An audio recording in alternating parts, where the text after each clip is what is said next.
Le 106e congrès des maires de France, toujours en plateau, School TV, cette fois-ci avec Laurent Lopez. Bonjour Laurent, comment allez-vous? Bien, merci, et vous? Très bien, merci. Adjoint au maire. Alors, Adjoint pas au la maire, mairie de Toulouse, hein? non, pas loin, ça se ressemble, Toulouse. mais c'est avec un G, c'est Toulouse-Jeu, Toulouse. qui est une ville de 7500 habitants à l'ouest de Perpignan. Pour le coup, c'est plus Perpignan que Toulouse. Exactement. On a une petite concurrence rugbystique, mais bon, il faut rendre Tout à César ce qu'il y a à César. Oui, exactement. En ce moment, ils sont meilleurs que nous. En ce moment, effectivement, ça se passe beaucoup mieux pour eux. Quels sont vos projets, justement, et quels sont vos principaux défis à Toulouse? Ah, il y en a beaucoup, il y en a énormément. Là, c'est notre premier mandat, nous, donc on a eu de gros défis. Là, je suis avec l'adjointe à l'éducation qui est là, qui est enseignante aussi en maternelle. Et son premier projet, notre premier projet, a été de passer la cantine scolaire en self pour rendre de l'autonomie et donner de l'autonomie aux élèves, structurer un petit peu mieux cette pause méridienne. Avec un résultat immédiat, justement? Avec un bon résultat immédiat, justement. Ça a fluidifié le passage à la cantine. Ça fait moins de bruit. Bizarrement, parce que du coup il y a moins de monde en même temps, donc ça diminue le niveau sonore dans le restaurant scolaire. Et ça a eu aussi un effet sur le gâchis et les déchets alimentaires.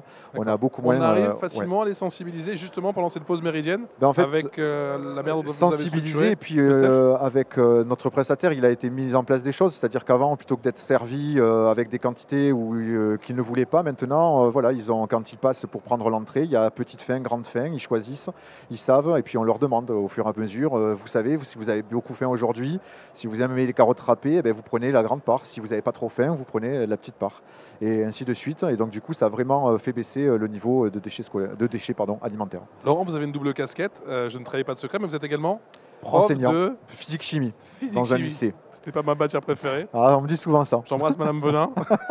Si elle me regarde. Non, mais c'est essentiel, parce que sans les sciences, on ne fait pas grand-chose en ce moment. Et quand mais on ne fait rien sans les sciences. Sans les maths, sans les sciences, on ne fait rien. Mais j'ai l'impression qu'il y a certains profs qui ont du mal à l'expliquer, que c'est tout autour de nous, au final.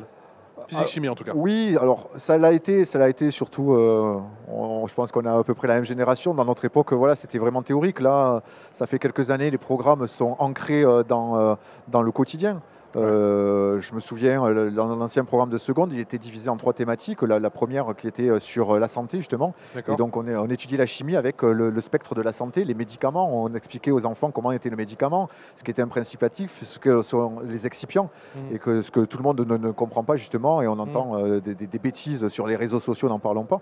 Et donc, voilà, c'est former aussi nos jeunes à cette culture scientifique qui est vraiment importante pour la suite.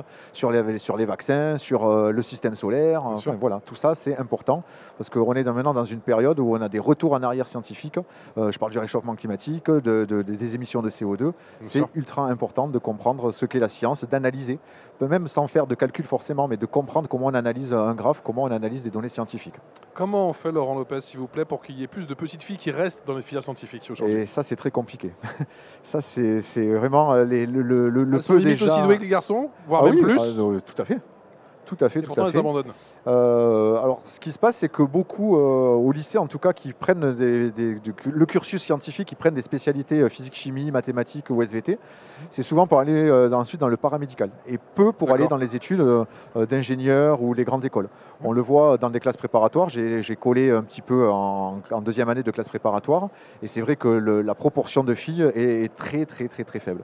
Et c'est très difficile. On essaye de plus en plus. Mais voilà, ça fait tellement de temps qu'on lutte et qu'on essaye que je ne peux pas vous dire, on n'a pas la baguette magique et je ne sais même pas, moi-même je ne sais pas. Quel axe d'amélioration justement sur l'offre pédagogique à Toulouse?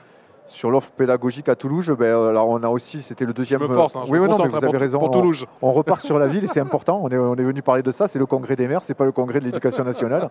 Même si ça serait bien d'en faire un, on appelle à Madame la ministre. Bientôt. Elle arrive bientôt. Non, on a eu aussi un gros projet, c'est qu'avec le plan de relance numérique et à l'aide de l'État, il faut reconnaître aussi quand l'État nous aide. Là, on est venus tous réclamer d'avoir une dotation, en tout cas, qui ne sera pas en baisse comme elle a été proposée. Et on demande d'avoir une baisse peut-être, mais moins significative. Mais donc il y a 2-3 ans, avec l'aide de l'État et le plan de relance, on a changé tous les tableaux numériques. On est passé en ENI. Certains enseignants avaient un petit peu d'a priori en se disant il va falloir changer tous nos logiciels, etc. Et finalement, ça a été une révolution pour eux. Ça a fluidifié leur enseignement et leur méthode pédagogique. Donc, les élèves en sont contents aussi. Et, voilà. Et le futur projet... Avec une application pour la physique-chimie ? Non, là, je parle vraiment de l'école élémentaire. Okay. Nous, en lycée, on reste... Vous n'y êtes pas encore. On reste encore... ce qui est dommage pour votre matière, non ? Complètement. Mais bon, on est encore dans les vieilles méthodes. Le tableau blanc, un vidéoprojecteur. C'est pas si mal parce qu'il faut aussi savoir utiliser une équerre, un compas, etc., tracer avec une équerre. Donc on le fait à l'ancienne. À l'ancienne, des fois c'est pas mal aussi. Mais voilà, dans la ville de Toulouse, on est passé à ce système 2NI qui a vraiment emporté tous les enseignants et je pense qu'ils ne voudraient pas y revenir maintenant. Et le futur projet, ça c'est en réflexion à envisager, comme dans beaucoup de villes, c'est de désimperméabiliser la cour d'école. Ouais. Voilà, qui avait été refaite il y a quelques années, il y a maintenant quelques décennies, avec du béton partout.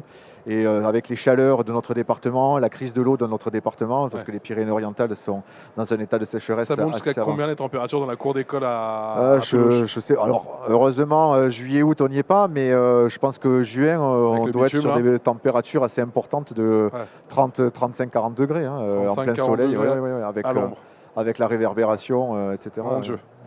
Voilà. Donc beaucoup de projets, mais on cherche aussi les financements. On est là aussi pour ça, pour demander de l'aide à l'État, à la région, à tout le monde. Et surtout avoir les bons conseils avec les professionnels qui sont dans ce salon aujourd'hui. En espérant que le gouvernement vous entende. Merci beaucoup, Laurent. Merci beaucoup. Et vive Toulouse. Merci.